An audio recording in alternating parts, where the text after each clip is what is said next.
실버타운 입구에 들어서자 폐허 같은 모습이 펼쳐집니다. 실버타운이라고 막 공부를 해놓고 딱 들어오니까 수희 아저씨 하나 있고 밥도 안 주고 막 이러니까 의료시설 이런 거는 막 다 폐허가 돼 있고 주사기 떨어지고 화장실에 뭐 변기가 깨지고 막 이런 상태가 돼. 관리를 안 하니까. 돈 빼돌린 건 뭐 일도 아니잖아. 새마을금고나 은행도 빼먹으려고 마음먹으면 다 빼먹는데 뭐 그런 사건들이 많이 있죠. 이런 데는 누가 감시를 하겠어요? 반갑습니다. 머니인사이드 집값이 알고 싶다 배영호입니다. 오늘도 대한민국 최고의 부동산 전문가분들을 모시고 여러분과 같이 영상 공유하도록 하겠습니다. 감정평가사협회 초대 회장님도 지내신 우리 선홍기 박사님 모셨습니다. 어서 오십시오. 네, 안녕하십니까. 대한민국에서 진짜 최고의 부동산 전문가라고 제가 진짜 인정하시는 분 한문도 교수님 모셨습니다. 어서 오십시오. 네, 감사합니다. 안녕하세요. 시청자 여러분 안녕하세요. 오늘 제가 나눌 얘기 앞서 이 영상 보셨는지 모르겠지만 지금 실버타운의 경우 잘못 들어갔다가 실버타운 자체도 폐허가 되고 운영이 안 돼서 다 막혀버리는, 그래서 오도 가도 못하는 실버분들이 많습니다. 오늘 그 문제를 제대로 한번 짚어보겠습니다. 자, 교수님, 실버타운이라는 게 이게 보통 언제부터 이렇게 많이 보급이 됐을까요?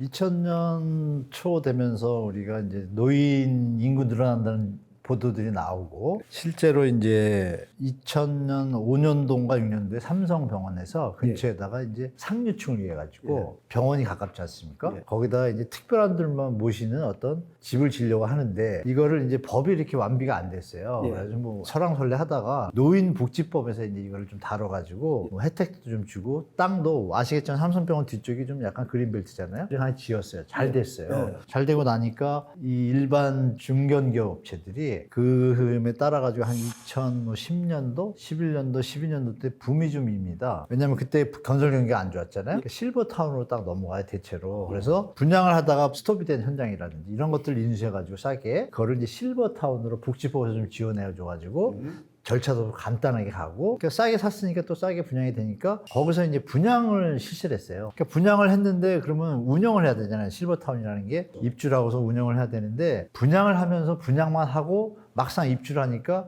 운영업체가 없으니까 정부가 화들짝 놀래가지고 먹튀 비슷하게 개발업자들이 실버타운이라고 막 공부를 해놓고 딱 들어오니까 그냥 뭐 수희 아저씨 하나 있고 밥도 안 주고 막 이러니까 일반 아파트하고 똑같고 난리가 나니까 민원이 들어오잖아요. 그래서 정부가 부랴부랴 2015년도에 노인복지법에서 분양을 못하게 막았습니다. 막고 나서 지금 임대를 하거든요. 근데 그게 이제 임대를 하는 게 맞잖아요. 그러니까 임대를 하면서 운영 어떤 룰을 약간 조절을 하는데 전문가가 없어요. 우리나라에 없다 보니까 이게 지금 어느 곳은 되게 또 잘 돼요. 그 클라스 500 광진구에 거기도 줄 서가지고 뭐 한 방에 뭐 너무 비싸잖아요. 근데 지금 대기자들이 지금 5년 기다려 들어갈 정도니까, 그러니까 운영은 또 잘해요. 그러니까 이게 양극화가 돼 있습니다. 그러니까. 여기도 양극화가 있는 거예요. 네, 그래서 이 부분이 이제 정부에서 손을 대겠다고 지금 화성 동탄에 시범적 시작했잖아요. 그러니까 문제는 문제입니다. 우리가 지금 노인복지 시대가 이제 다가오고 있고, 정부는 완벽한 준비를 안 한 상태인데, 최근에 보도들이 가끔 나올 거예요. 뭐 실버타운 들어갔다 지옥이다, 막 천국인 줄 알았더니 지옥이다, 이런 거 많이 나오거든요. 반면에 이쪽에서는 또 조용히 뭐지, 우린 잘 지내고 있는데, 이렇게 양극화돼 버려가지고 정부가 지금 고민에 빠져가지고 아마 노인 초고령화 시대를 맞아가지고 정부가 지금 요번에 발표했습니다. 분양도 재개하려고 그러고 옵션 주고 여러 가지 제도들이 준비 중이라서 조금 화두가 될 것 같습니다. 앞으로 시장에. 실버타운을 사실은 지금 분양할 수 있는 곳은 인구 감소 지역의 실버하우스나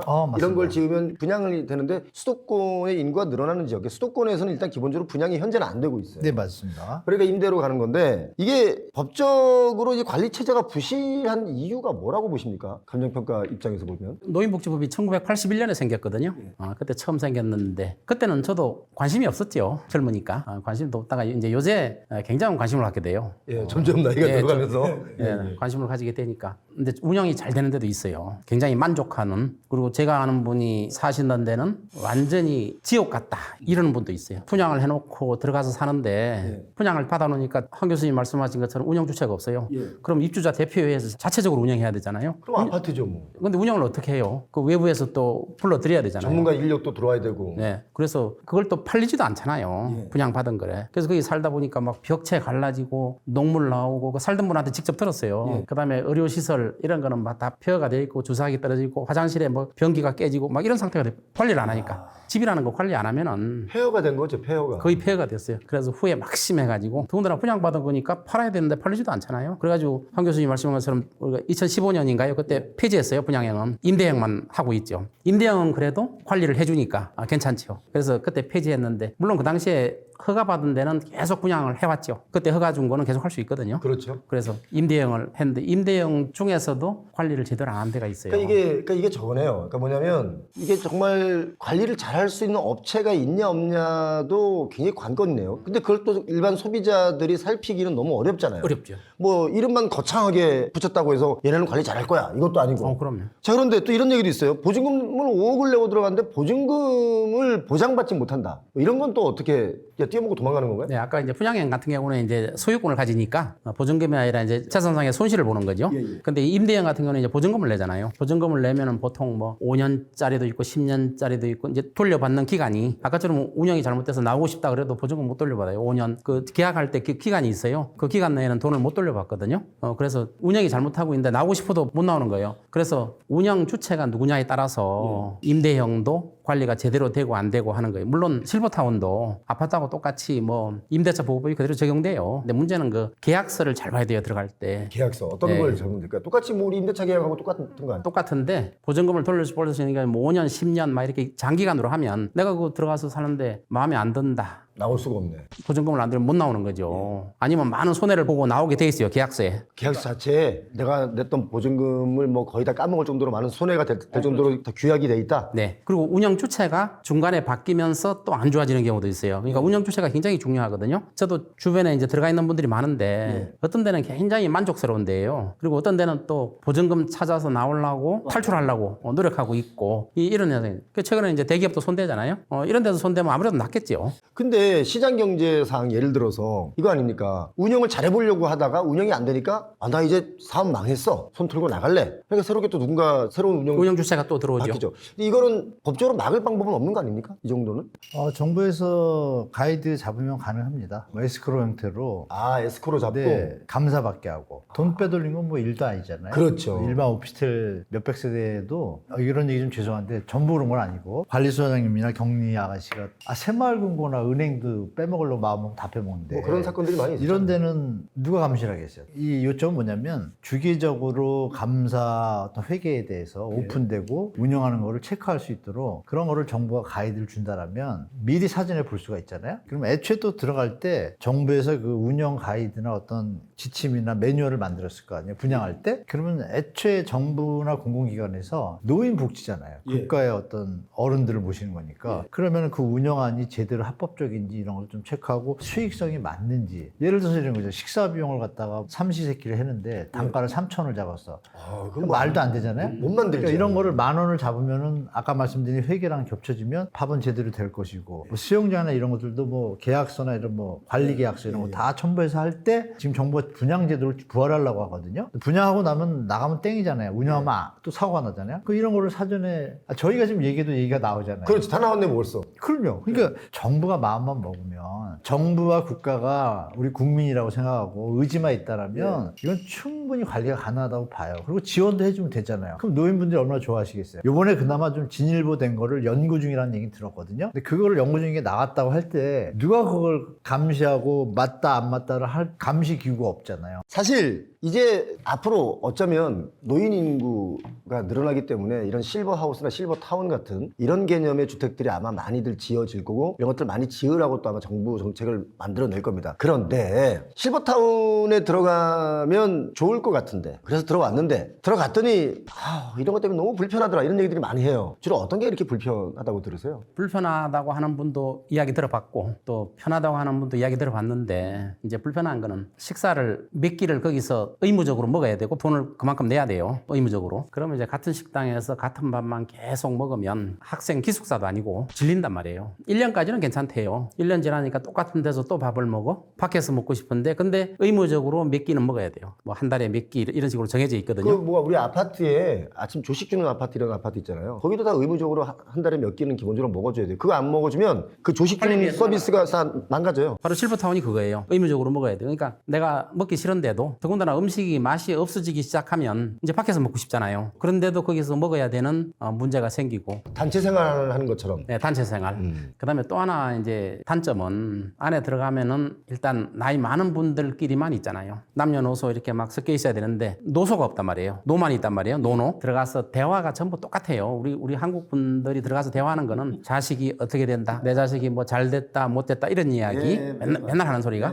그다음에 내가 옛날에 나갔을 때 부장이었다, 이사였다, 대표였다. 우리나라는 한번 직책이 결정되면 끝까지 그렇게 불려요. 그 투스타다 그러면 소장님 끝까지 불려주고. 그래서 원래 공무원분들도 이렇게 뭐 국장 다 달고 제대하려고 차관님. 해요. 예, 그래서 끝까지 국장님이라 불리고 뭐 그런 거 똑같은 거죠. 그래서 제가 아는데도 이제 같은 대기업에 다니던 분 두 분이 들어갔는데 한 분은 상무로 했고 한 분은 대표이사를 했는데 그 안에서도 상무님, 대표이사님이에요. 그 우리나라 시스템이 들어가서 계속 그런 과거의 직책 이야기하고 그 안에서 미래 이야기하는 사람 없잖아요. 미래 이야기 하면은 뭐예요? 미래가 없잖아요. 과거 이야기만 하고. 그래서 그런 이야기만 하다 보니까 자존심 상하는 문제도 생길 수 있고 또 자기 자식을 자랑하지 못하는 분들은 그런 소리 듣기 싫단 말이에요. 그쵸. 그래서 이런 뭐 많은 이야기들이 나눌 때 과거 이야기만 전부 다 한단 말이에요. 과거 이야기만. 그럼 굉장히 듣기 싫은 사람들이 많죠. 그렇죠, 당연하죠. 예, 당연히 과거이만 하니까. 예, 서로 차이가 좀 있다 보니까. 그렇죠. 그러니까 노노가 모이니까 그런 큰 단점을 가지고 있다는 거죠. 한문도 교수님은 이런 얘기 좀 들어보셨어요? 예, 많이 듣죠. 많이 듣고 좀 해외 사례를 들어서 죄송한데 미국은 오래됐잖아요, 역사가. 자본주의 역사가. 그러니까 이런 부분에 대해서 매뉴얼이 상당히 많습니다. 프로그램도 엄청 많고. 미국에는? 네, 그래서 소셜 믹스 말씀하신 노노가 아니라 노소가 될 수 있는 그런 노인들이 주로 계신데 노인들도 연령층이 있잖아요. 우리나라는 아이러니한 게 55세부터 입주는 가능하고 60세부터 가능하고 근데 한 80세는 또 안 받아요. 이쪽은 또 따로 가야 되는 거예요. 근데 해외는 좀 그렇지 않거든요. 그러니까 뭐냐면 시스템이 우리가 먹고 자고 젊을 때 일하고 놀잖아요. 행사하고. 근데 연세가 드시면 먹고 자고 노는 것만 하셔야 돼요. 일할 게 지금 별로 없어요. 그렇죠. 근데 그러면 이런 일거리, 소일거리를 만들어주는 프로그램이 있어야 되잖아요. 근데 우리는 이제 그거를 생각하고 주택을 짓는 것이 아니, 실버를 짓는 게 아니고 개발업자분들이 어떻게 잘 팔아서 수익을 내나 이쪽에 초점이 맞춰지니까 정부는 분양하고 임대 이것만 던져주고 또 뒤로 있으니까 문제가 자꾸 터지잖아요. 근데 아까 말씀 나눴던 그런 내용처럼 먹고 자고 놀고 있는데 딱 마지막이 뭐야? 아플 때. 그래서 삼성병원이 옆에 있는 건 잘 되는 거고 건대병원에서 지금 클래스 500도 건대병원이 옆에 있으니까 잘 된 거예요. 그러면 국가는 이미 파악된 거예요. 그러면 병원이 있는 곳에 어떤 그린벨트나 이런 것들이 있다라면 진짜 노인 복지를 위해서 대체적으로 다른 데 조림을 하고 조경을 하더라도 그렇게 입지적으로 좋은데 그러면 병원에서 가까운데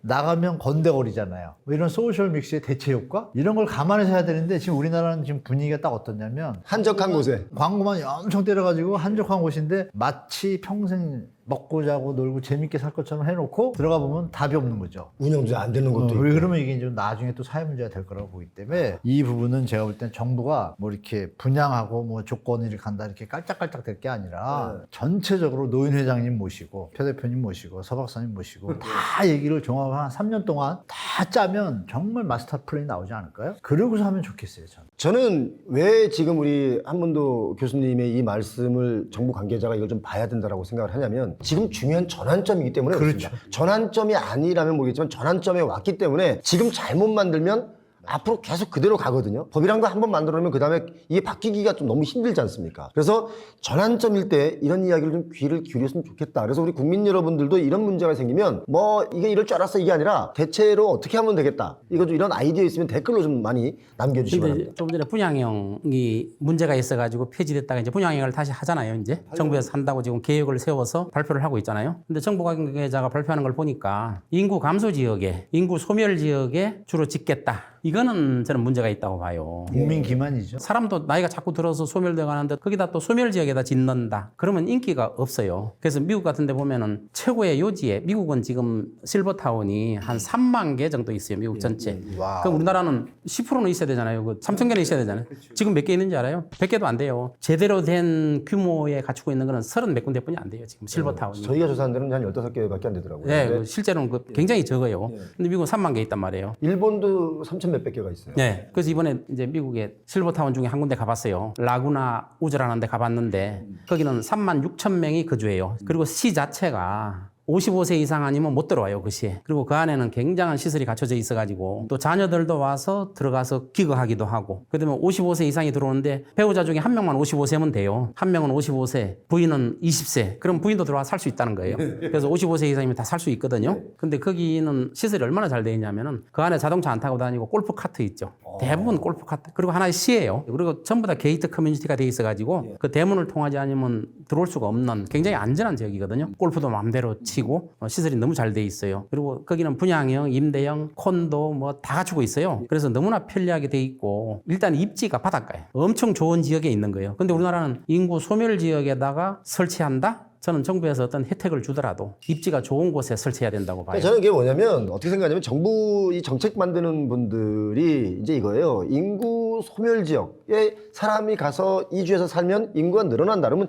지자체도 예산이 더 많이 받을 수도 있고 그래서 자꾸 지역 살리기의 개념으로만 이걸 좀 바라보는 그런 것 같아요. 개념으로 보면 안 된다는 근데 거죠. 그 개념으로 보면 안 되는 거죠. 그렇죠. 그거는 완전히 땜빵 아니에요? 땜빵이죠. 그분들이 200살까지 사시는 거 아니잖아요. 아, 그렇죠. 그러면 30년 전면 다 가시면 다시 또 안 맞잖아요. 얘기가 앞뒤가 안 맞잖아요. 그래서 저는 제가 이제 가끔 주장하는 게 좀 제가 좀 과격한 주장을 하는 바가 없지 않아 있지만 뭐 어떤 주장이냐면 예를 들어 인구 소멸 지역이나 자꾸 뭔가 지역에 자꾸 낙후된단 말이죠. 굳이 살리려고 하지 마라. 왜 예산을 자꾸 거기다 쏟아부어가지고 살리려고 하면 한다는 게 뭐냐면 축제하는 거거든요. 축제 만들어서 노래 몇 곡 하고 끝나고 박수치고 끝나면 다 또 가요. 근데 지자체 예산을 내려줄 때도 그렇게 자꾸 내려주기 시작하면 이게 한도 끝도 없이 그냥 계속 물붓기 게임이 되잖아요. 그래서 저는 굳이 지역을 살리려고 하지 마라. 소멸되는 지역은 소멸되게 놔두는 게 자연의 이치지. 그래서 오히려 더 수도권에 지금 집을 많이 짓지 않습니까? 근데 거기도 지방도 살려야 돼. 수도권에 사람들이 오니까 또 집을 또 많이 져야 돼. 그럼 나중에는 인구만큼 빈집이 생기지 않을까요? 너무 과격한데요. 이거는 시장 군수님들이 바짝 긴장하는 분들이 계시겠는데 우리 시군이 없어진다. 어떤 도시 갔더니 그 도시의 그 청에 근무하는 분들, 뭐 시청이면 시청, 군청이면 군청,